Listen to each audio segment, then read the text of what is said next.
Hey kids, it's Charlie at Charlie's Flybox, and guess what? Here I am with flies for September. I don't know what happened to August. I clearly remember July, and then August just sort of blew by us. We got some good fishing in, but here we are in September, and this is the month of the year where things change. I like to say that the first half of September is August, and the second half of September is October. It's very weather dependent these days. This is the big time of the year where everything changes. The bug hatches change, the fishing changes, and lucky for you streamer guys out there, the official streamer season starts on Monday. So don't fish a streamer till then, but after Monday, September 1st, it is officially streamer season, so you can start in on that kind of stuff. Truth be told, streamers start to work pretty well as soon as the weather starts to change up a little bit. If you start to get overcast days, rainy days, things like that, even if they're just partial days when you're maybe out on a float or out wade fishing, very often you start off in the morning. My house, I've been getting rain every afternoon. You get a little rain in the afternoon, a little overcast, start throwing a streamer. And the fish are pretty keen to eat that kind of stuff. So I'm going to talk about a few flies that are going to kind of bridge from August into September, even into October.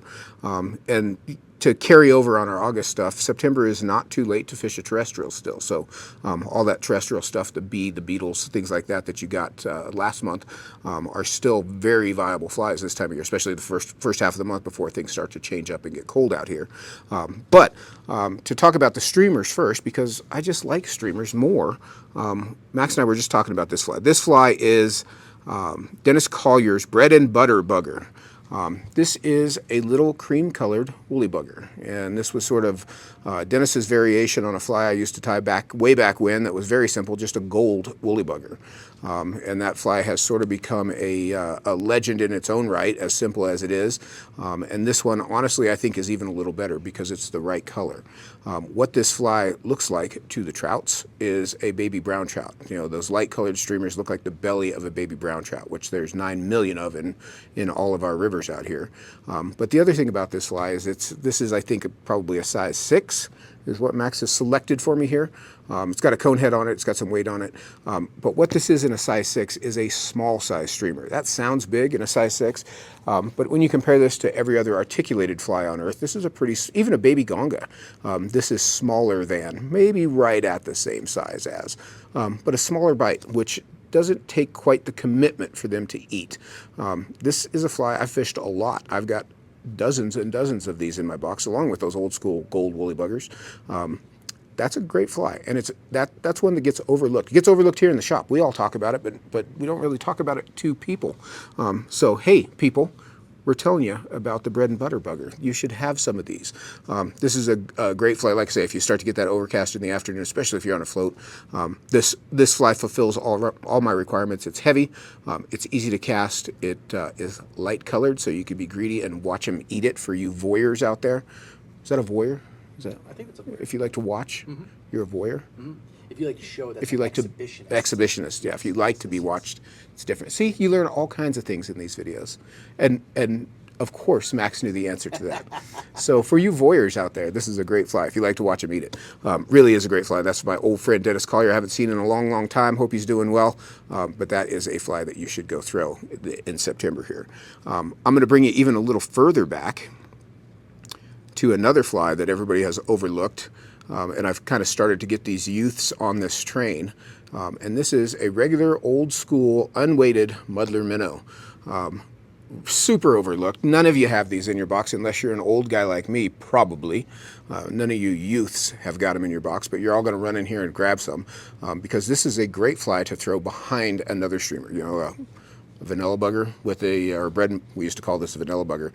This actually used to be, let's come back to this. Yeah. I'll give you a little history on this. This used to be called the vanilla ice, but when Umpqua picked it up, that is a trademark name. Funny. Yeah, from old vanilla ice baby guy. So it became the bread and butter bugger. So that's where that vanilla ice came from. So vanilla bugger, or streamer of choice, with a unweighted bugger behind it, about 18 inches or so. Unweighted, fishes up pretty close to the surface, still very easy to see. And this fly is only, gosh, probably an inch long, maybe just over an inch. Tiny little fry-sized critter. Larry Fredericks, my friend on the Arkansas, brought this up several years ago. We were fishing, and he said, "Hey, do you have a muddler?" And I didn't. I did have some. I just didn't have them with me. So we dug some out of his box and we fished them, and man, it killed them. Little, small-sized streamers, just less intrusive, not the big, giant stuff that everybody else has been throwing. The other cool thing about this fly is you can grease it up and fish it as a dry, as a hopper. Fish it, let it dead drift down the bank. When it gets to the end, strip it back. It'll sink. You can pull it down. Very versatile fly. It's been around for a long time for a reason. And for you youths of the world that haven't tried this, go put it to use. And then you can come in and say, you know what? Those old guys know their shit. As a second fly too, that head just makes it. Absolutely, that's such one of the a things. fancy fly. This is the fly that all streamers all deer hair streamers anyway, came from. That's a muddler head that's on everything these days, and that head pushes water. It is. Very rarely is it completely symmetrical. This one actually is pretty symmetrical. I like them to not be symmetrical, so they sort of dart and dip and dive around, especially on a little bit. One thing I do, I will tie these smaller flies on a lighter piece of tippet, not 0x, like maybe 2x behind the fly, so that it's got a little bit more swing. And of course, always with a loop knot. I just think that's a good idea on any of them. I've been using loop knots on more and more of everything. But those are two great flies for September Such a fishy rig. or August or October or any other month, but we're going to say these are for September, and I think you're going to agree with me. So once we've started with the streamers, what's going to happen this month, and like I said, with September, it's sort of a weird month. You get sort of the leftover summer stuff. You start to get into the fall stuff, and depending on what it does at the end of the month, it could get real cold and even start to get a little wintry, although it's not quite really wintry yet. But what we will start to see is more blueing olive stuff happening. As soon as the weather becomes consistently overcast and rainy, which it usually does by the second half of the month, things cool off, nighttime temperatures cool down. We'll start to see a lot more bluing olives. Now you've got what's called a pseudoclone, which is a little tiny blue-winged olive. It's the same looking bug. It's a different bug than a baetis, but it looks like a baetis. It's just much smaller. You start to get those hatching in the fall. So it's all the same patterns that you fish for spring baetis, just in smaller sizes. The mayfly is still a killer. Maybe just downsize it to a 22 or even a 24 if you're on a tailwater. A Timmy would be an awful good bet too. So I'm going to throw those in there. But I'm going to show you a couple new flies that this one is not necessarily a new fly because it's been around a long time, but now it's an official new fly. And this is Craig Matthews' CDC Sparkle Dun. So a conventional sparkle dun is tied with deer hair. This is tied with a CDC wing, and a perfectly colored CDC wing, especially for those little pseudoclones. Their wings tend to be a little bit lighter color. That's a great fly for that fall hatch with little tiny blue wings, little pseudos as everybody calls them. Lighter tippet, smaller flies. These are tied really skinny. They're on a little fine wire hook. That's going to match that just perfectly.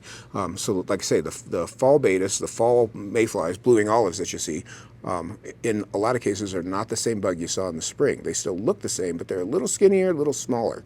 So you're going to scale things down. That CDC Sparkle Dun is going to be a perfect one for that rig. God dang, that hook's sharp. It's just grabbing me every time I touch it. Sharp hooks are good. There's also another new fly from Craig Matthews, Yvon Chouinard. This is sort of a collab that they did with Yvon Chouinard really likes pheasant tail, apparently, and you're going to see more and more of that. This is a pheasant tail sparkle dun, tied with a conventional deer hair wing sparkle dun tail, but a pheasant tail abdomen, so kind of half out of the shuck, emerging mayfly. And again, scale these down for this fall stuff, especially as we get toward the second half of the month. The first half you can kind of get away with these bigger ones if you start to see them, but as we wane toward the end of September, those bugs are going to be smaller. A little kind of half emerged bug like that is going to be a great one.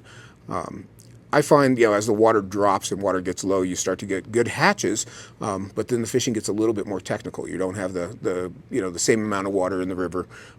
You do generally have a little more overcast, but you can get fish rising pretty good on this little stuff. But it pays to have a few different choices. One of the things I sort of have trapped myself into is mayfly, Timmy.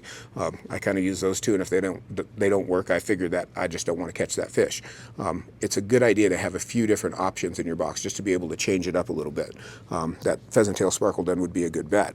That's going to bring me to this next one. This one has got a great name. It's called a Miss Tickle Cripple. This is a little blue-winged olive cripple pattern. Voyeur or exhibitionist? I don't know. What do you think? I don't know. It's just the name is so funny. Miss Tickle. Is it Miss Tickle or Mrs. Tickle? I think it's Miss. I think she's single. She's single. Well, that's handy. That's handy. This has got all kinds of stuff going on. It's got a little bit of flash, little polyarn wing, forward facing, sort of cripply all around. And again, tiny for that little pseudo. Great match for that bug. I like that. It's got a little mallard flake shuck on the end. It looks great in the small size. It does. It looks fantastic. That's actually going to be a winner. Every one of these hooks is just razor sharp too. I'm just barely touching them. Miss Tickle Cripple. That's going to be a great dry for the fall dry fly fishing. Load your box up with those. Then you got a few options. The old loop wing emerger is not to be overlooked. This is, as you get the beginning of the hatch, one of the cool things about this fly is you can fish it as a dry on top, or you can nymph this.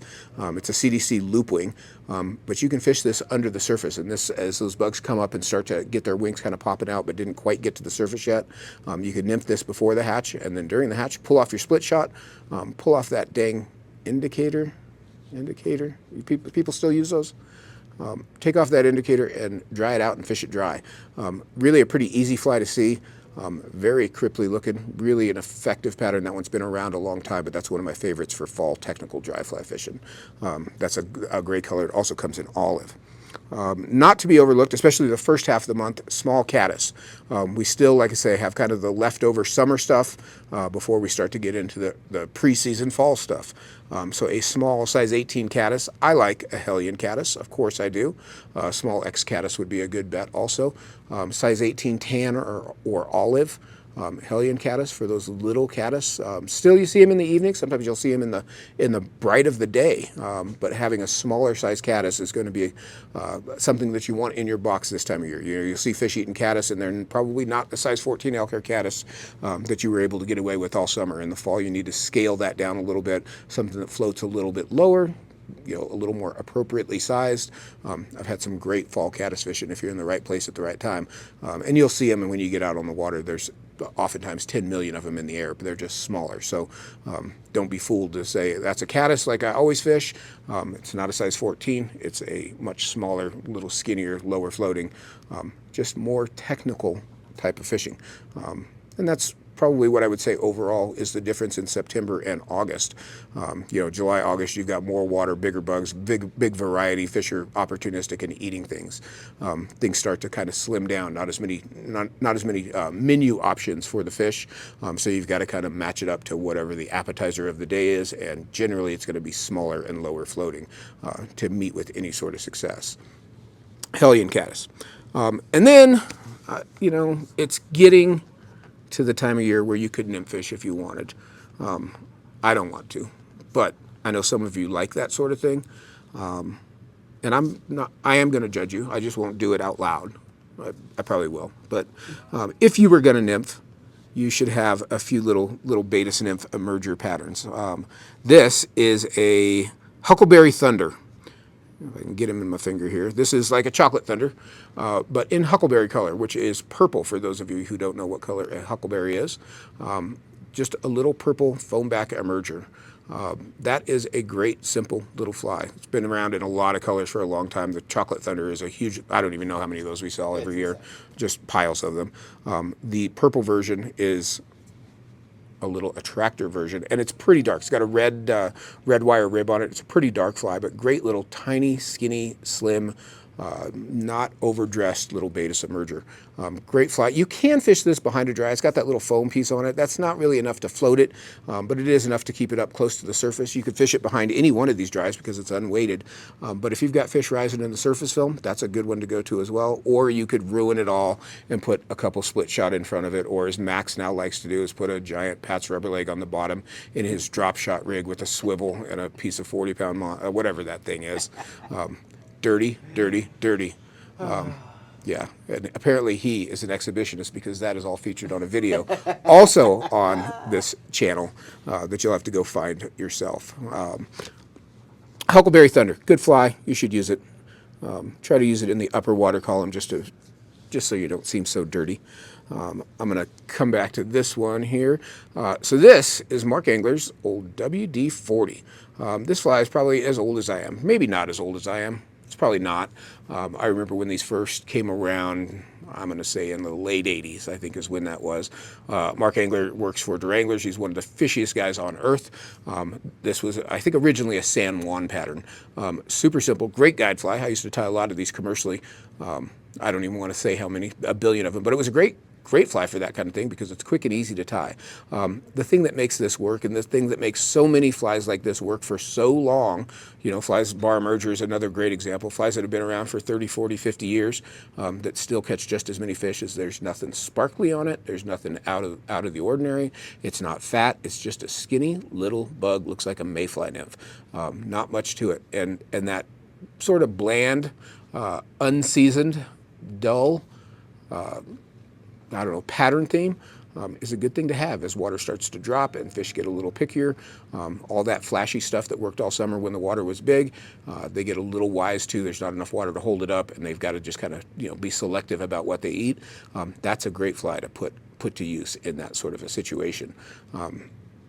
That's an incredibly fishy fly. Super fishy fly. Like I said, this fly's been around for a long, and you could tie it. You know, we sell them in different colors as well. But I mean, all you do is change the color of the thread, and you've got a brown one, a black one, a purple one, whatever color you want. This one I think is a gray one. Yeah, gray WD-40 looks like a little pseudo-nymph for sure. Overlooked. You should have some if you don't already have some. If you don't already know about the WD-40. Also, that is not named after the lubricant. What is it named after? So originally, I'm going to go ahead and just say it. So legend holds that this fly was originally called a wet dream. But that was not fit for consumption by consumers, so it got changed to WD-40. I like that. But I think that's where that came from. That's what I've always heard. I've never had anybody tell me different about it. But if you are some sort of a voyeur or into wet dreams or just lubricant in general, that's the fly for you. See, that just degraded right down the toilet very quickly. And finally, Kruger's Clear Choice Betis. I got to get this in my fingers so you can. Clear Choice May. Clear Choice May in Betis color. olive, Betis color. Yes. Yeah. Clear Choice May. This is a pretty cool little fly. Tied on a short hook with an extended abdomen that's got a little ribbed body to it. Little split tails, little thorax, little bead on it. Not super heavy. Oh, not super heavy. You could still hang this under any of those sparkle duns, I think. I don't think this fly's too heavy to hang under a sparkle dun. So you could fish this in the upper column, or you can go ahead and put it on with that Huckleberry Thunder and just nymph it up like you got no cares in the world. You don't care who sees you. If you're that kind of guy, this would be a good fly to do that with. That's a pretty Betis-y. You know, one of the things with these extended body flies is you kind of have to imagine the fly with the hook not there to kind of get the idea of the whole profile. That's a pretty Betis-y little cool teardrop shaped body. It's got a little resin on the wing case, dark wing case. You know, as the bugs start to emerge, their wing case gets dark. That's a cool little fly. I think this comes in a bunch of different colors too, but specifically for fall, for September, that little Betis color, olive color. I'm gonna have to go steal some of those. I like it. I think you will too. I feel like for low water too, like that's what you look for in an attractor, right? Like it's a little bright. It's a little something. It's a yes, yes. Everything just needs to be toned down just a little bit. You know, it's so funny. You know, in the springtime, you can get away. You know, try to find the biggest, flashiest. You know, double bead. You know, something that'll stand out with all kinds of other things floating down the river. In the fall, you start to just kind of like want your stuff to blend in. The better it blends in, the better it seems to get eaten. And you know, actually all three of these flies are just very simple little flies. Not they're just drab. They're bland. I like to call them unseasoned. There's not cayenne pepper all over all these, making them spicy. These are just little peanuts that come floating down, and they eat 10 million of them a day. And you put yours next, and haha, sucker, look what happened to you. That is my wisdom for September. You should throw streamers. Don't forget that. Everybody waits till October for streamer season. Streamer season really does last all year, but as we start to get the proper weather for that kind of thing, more consistent weather, and this year here in Colorado, we've definitely had a rainy fall, so we've had a lot of overcast, really good streamer conditions of late. So, you know, Baby Gonga is always a good bet. I like to just pitch that in there because, hey, I need new shoes. So every little bit helps. But don't be afraid to throw a streamer right now. You might be pleasantly surprised. One of the best streamer days I've ever had was at the very end of August, right about this time. You know, not everybody's throwing them, although you guys are getting wise to it because we keep telling you all our secrets. It is the end of August, and I just had a great streamer day at the beginning of this week. See, he's already ruined it. I don't know. Listen to us, don't listen to us, but I bet if you do, you'll be happier, and that's what we want. We want you to be happy. So go out, throw these flies, catch some fish. I don't know. Send Max an email about it and give him as many details as you can. Also, if you could enclose a lot of pictures, we enjoy that also, particularly if they're smaller fish. You know, we've seen plenty of big, pretty colorful browns. Yep. I would like to have mainly like 14-inch brown trout. That would be ideal. There's not that there's anything wrong with those little pinners. Those are awful fun to catch. We should set up an email, 14 inches at charlieflybox.com. 14 inches and just shut down the server with all the photos. I'll get Max right on that. In the meanwhile, I'm going to go eat my lunch. You guys, thanks for watching. Hope you enjoyed that. If you have questions, charlieflybox.com.